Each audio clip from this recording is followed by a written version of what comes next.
അങ്ങനെ നമ്മുടെ നന്ദുവിൻ്റെ ആഗ്രഹം സഫലമാകുകയാണ് കേട്ടോ. അവിടെ സ്വന്തം നാട്ടിൽ തന്നെ SI ആയിട്ട് ചാർജ് എടുക്കുകയാണ്. ചാർജ് എടുത്ത ആ ഒരു ആദ്യ ദിവസം തന്നെ അവൾ മേശപ്പുറത്ത് കുറേ തെളിയിക്കപ്പെടാത്ത കുറേ ഫയൽസ് ഇങ്ങനെ അടുക്കി ഇങ്ങനെ വെച്ചിരിക്കുകയാണ്. അപ്പോൾ അവളെല്ലാം ഇങ്ങനെ പരിശോധിച്ച് നോക്കുകയാണ് കേട്ടോ. അങ്ങനെ അവൾ കോൺസ്റ്റബിളിനെ എല്ലാവരെയും ഇങ്ങനെ വിളിച്ചു കൂട്ടിയിട്ട് ഇങ്ങനെ പറയാണ്, ഇത്രയധികം ഫയൽസൊക്കെ ആണല്ലോ ഇരിക്കുന്നത്, ഇതൊന്നും തെളിയിക്കപ്പെട്ടിട്ടില്ലല്ലോ, എന്താ കാരണം എന്നൊക്കെ ഇങ്ങനെ ചോദിക്കുകയാണ്. അപ്പോൾ അവർ പറയുന്നത് അത് മുന്നേ ഇരുന്ന SI അത്ര നല്ലതൊന്നും അല്ലായിരുന്നു, ഒരു കൈക്കൂലിക്കാരനും കൂടിയല്ല, അതുകൊണ്ടാണല്ലോ അയാൾക്ക് ട്രാൻസ്ഫർ ആയി പോയതും മേഡം ഇങ്ങോട്ടേക്ക് വന്നതും എന്നൊക്കെ ഇങ്ങനെ പറയാൻ കേട്ടോ. അങ്ങനെ നമ്മുടെ നന്ദു എല്ലാ നന്ദുവിന് മനസ്സിലായി. ഫയൽ കൂടുതൽ പരിശോധിച്ചപ്പോൾ 10 ലക്ഷം രൂപ തട്ടിയെടുത്തതായിട്ടാണ് അതിൽ കാണുന്നത്. പക്ഷേ ഇതുവരെ തെളിഞ്ഞിട്ടും ഇല്ല. അങ്ങനെ കോൺസ്റ്റബിളിനോട് ചോദിക്കുകയാണ്, എന്താ ഈ കേസ് ഇത്രയധികം തെളിവുകൾ ഉണ്ടായിട്ടും അദ്ദേഹത്തെ അറസ്റ്റ് ചെയ്യാതിരുന്നത് എന്നൊക്കെ ഇങ്ങനെ പറയുകയാണ്. അപ്പോൾ അവർ പറയുന്നത് അത് മുന്നേ ഇരുന്ന SIയും അദ്ദേഹവും തമ്മിൽ നല്ല കൂട്ടായിരുന്നു, അതുകൊണ്ടാണ് എന്നൊക്കെ ഇങ്ങനെ പറയാൻ കേട്ടോ.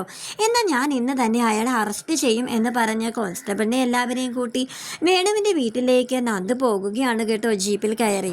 ഈ സമയം അനാമിക അനന്തപുരി വീട്ടിൽ നിന്നും അച്ഛനെയും അമ്മയും കാണാൻ വേണ്ടി പോവാൻ കേട്ടോ. അപ്പോൾ അവൾ അവരോട് പറയുന്നുണ്ട്, എന്നാലും ആ നന്ദുവിന് ഈ നാട്ടിൽ തന്നെ SI ആയിട്ട് സെലക്ഷൻ കിട്ടിയല്ലോ, അല്ലെങ്കിൽ തന്നെ എനിക്ക് അവളെക്കുറിച്ച് പറയുമ്പോൾ 100 നാവായിരുന്നു, ഇനിയിപ്പോൾ ഒന്നും പറയാൻ വേണ്ട. അനാമികയുടെ അച്ഛനപ്പോൾ പറയുന്നുണ്ട് കേട്ടോ, എൻ്റെ മോളെ എനിക്കതൊന്നുമല്ല, നമ്മുടെ പഴയ കേസ് എങ്ങാനും അവൾ കുത്തിപ്പൊക്കുമെന്ന് എനിക്കൊരു സംശയം ഉണ്ടെന്ന് ഇങ്ങനെ പറഞ്ഞു നിൽക്കുന്ന ആ നേരം തന്നെ നന്ദു ജീപ്പുമായിട്ട് അവിടെ വന്ന് ഇറങ്ങാൻ കേട്ടോ.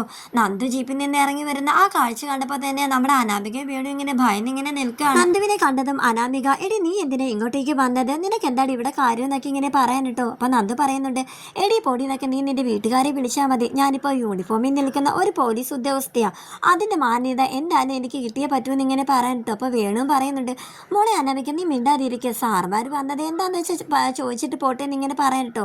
അപ്പോൾ നന്ദു പറയാണ്, ചോദിച്ചിട്ട് പോകാനല്ല, ചോദിച്ചിട്ട് നിന്നെ കൊണ്ട് തന്നെ പോകാനാണ് ഞാൻ ഇങ്ങോട്ടേക്ക് വന്നതെന്ന് പറഞ്ഞ് വേണുവിനോടൊന്നും പറയാതെ തന്നെ പോലീസ് ജീപ്പിലോട്ട് വേണുവിനെ കയറ്റി വന്നിട്ടോ. അനാമിക അപ്പോൾ തന്നെ ഫോണെടുത്ത് ജാനകിയെ വിളിച്ച് കാര്യം പറയാൻ കേട്ടോ. അമ്മേ ഒരു കാര്യമില്ലാതെ ആ നന്ദു എൻ്റെ അച്ഛൻ്റെ സ്റ്റേഷനിലേക്ക് കൊണ്ടുപോയി, അമ്മ ഇത്രയും പെട്ടെന്ന് ഒരു വക്കീലുമായിട്ട് വരണമെന്നൊക്കെ പറഞ്ഞിട്ട് അപ്പോൾ ജാനകി ഒന്ന് സമാധാനിക്കുമ്പോൾ ഞാൻ ഇത്രയും പെട്ടെന്ന് നമ്മുടെ കുടുംബ വക്കീലുമായിട്ട് അങ്ങോട്ടേക്ക് എത്താൻ ഇങ്ങനെ പറഞ്ഞ് ഫോൺ കട്ട് ചെയ്യാൻ കേട്ടോ.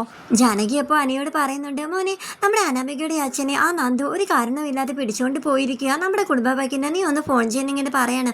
അപ്പോൾ അനി പറയുന്നുണ്ട്, നന്ദു ഒരു കാരണമില്ലാതെ ആരെയും ഒന്നും ചെയ്യത്തൊന്നുമില്ല, അപ്പോൾ അയാൾ എന്തെങ്കിലും ചെയ്ത് കാണും, അതുകൊണ്ട് തന്നെ അയാളെ സ്റ്റേഷനിലോട്ട് കൊണ്ടുപോയത്, ആദ്യം എന്തായാലും കാര്യം എന്താണെന്ന് അറിയും, എന്നിട്ടാവാം വക്കീലിനെ വിളിക്കുന്നത് എന്നൊക്കെ പറഞ്ഞ് അനി ജാനകിയും കൂടി കൊണ്ട് സ്റ്റേഷനിലോട്ട് പോവാണ് കേട്ടോ. അനാമികയും അമ്മയും കൂടി വേണുവേട്ട അച്ഛ എന്നൊക്കെ പറഞ്ഞ് കരഞ്ഞുകൊണ്ടിരിക്കാൻ കേട്ടോ. അപ്പോൾ അനി അങ്ങോട്ടേക്ക് വന്നിട്ട് നന്ദുനോട് ചോദിക്കുന്നുണ്ട്, നന്ദു എന്താടി കാര്യമെന്ന് ഇങ്ങനെ ചോദിക്കുകയാണ്. അപ്പോൾ നന്ദു, അനി നീ ഇങ്ങോട്ട് വന്നിരിക്കും, നിന്നോട് കുറച്ച് സംസാരിക്കാനുണ്ടെന്ന് പറഞ്ഞ് അവളെ മാറ്റം നിർത്തി പറയാൻ കേട്ടോ.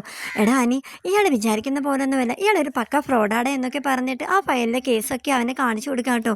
ഇയാൾക്കെതിരെ തെളിയിച്ചതും തെളിയിക്കപ്പെടാതെ ഒരുപാട് കേസ് ഇവിടെ കിടപ്പുണ്ടെന്നൊക്കെ ഇങ്ങനെ പറയണം. നന്ദു നീ മറ്റൊന്നിനെ കുറിച്ച് ആലോചിക്കേണ്ട ഒരു കാര്യവുമില്ല, നീ ചാർജ് എടുത്തിട്ട് നിന്റെ ആദ്യത്തെ കേസാണിത്, അതുകൊണ്ട് 100% നീ ഇതിന് കൊടുക്കണം. പിന്നെ അനാമിക അവിടെ കാര്യമൊക്കെ ഞാൻ നോക്കിക്കോളാം, അയാൾ ഇനിയുള്ള കാലം ജയിലിനുള്ളിൽ തന്നെ കിടക്കണം, അയാളുടെ അഹങ്കാരം കണ്ടില്ലേ, എന്നെ എൻ്റെ വീട്ടുകാരെ പറഞ്ഞ് അയാൾ പറ്റിക്കുകയല്ലായിരുന്നു, ഇനി എന്ത് വേണമെന്നൊക്കെ എനിക്കറിയാം, ഇനി എൻ്റെ ജീവിതത്തിൽ നിന്ന് അനാമിക ഞാൻ എങ്ങനെയെങ്കിലും ഒഴിവാക്കുമെന്നൊക്കെ ഇങ്ങനെ പറയാൻ കേട്ടോ.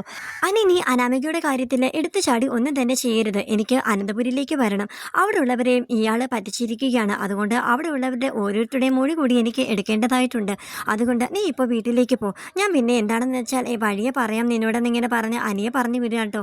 അപ്പോൾ ജാനകി ആണെങ്കിൽ, അനി നീ പറയുന്നത് കേൾക്കുക, നീ നമ്മുടെ വക്കീലിനെ ഒന്ന് ഫോൺ ചെയ്ത് വിളിക്കുന്നിങ്ങനെ പറയണം. അപ്പോൾ അനിയാണെങ്കിൽ അതിൻ്റെ ഒന്നും ആവശ്യമില്ല, ഇയാൾ ജയിലിൽ തന്നെ കിടക്കേണ്ട ആളാണ്, അമ്മ എൻ്റെ ഒപ്പം പോരുന്നുണ്ടോ എന്നിങ്ങനെ പറഞ്ഞ് ജാനകിയെ വിളിക്കാൻ കേട്ടോ. അപ്പോൾ അനാമികയാണെങ്കിൽ, അമ്മ അങ്ങനെ പോകരുത്, അമ്മ എങ്ങനെയെങ്കിലും എൻ്റെ അച്ഛനെ രക്ഷിക്കണമെന്ന് പറഞ്ഞ് അവളിങ്ങനെ കരഞ്ഞോണ്ട് ഇങ്ങനെ നിൽക്കാൻ കേട്ടോ. അങ്ങനെ കാര്യങ്ങളെല്ലാം വളരെ പെട്ടെന്നായിരുന്നു കേട്ടോ. മൂർത്തി സാറ് എല്ലാം അറിഞ്ഞ് സ്റ്റേഷനിലേക്ക് വരികയാണ്. എന്നിട്ട് വേണുവിനോട് പറയണം, നീ ഇത്രയും നാളും എന്നെയും എൻ്റെ കുടുംബത്തെയും ചതിച്ചുകൊണ്ടിരിക്കുകയായിരുന്നല്ലേ, വെറുതെ എൻ്റെ കൊച്ചുമ്മൻ്റെ ജീവിതം നീ നിൻ്റെ മോളും കൂടെ തകർത്തുകൊണ്ടിരിക്കുകയല്ലായിരുന്നു, അവൻ അപ്പോഴേ പറഞ്ഞതാ അവന് നന്ദുവിനെയാണ് ഇഷ്ടമെന്നൊക്കെ, പക്ഷെ ഞങ്ങളാരും അത് കേട്ടില്ല, നിൻ്റെ മകളെ കൊണ്ട് അവനെ കെട്ടിച്ചു, ഇപ്പോൾ എൻ്റെ മോൻ്റെ ജീവിതം ദുരിതത്തിലായെന്നൊക്കെ ഇങ്ങനെ പറയാണ് കേട്ടോ.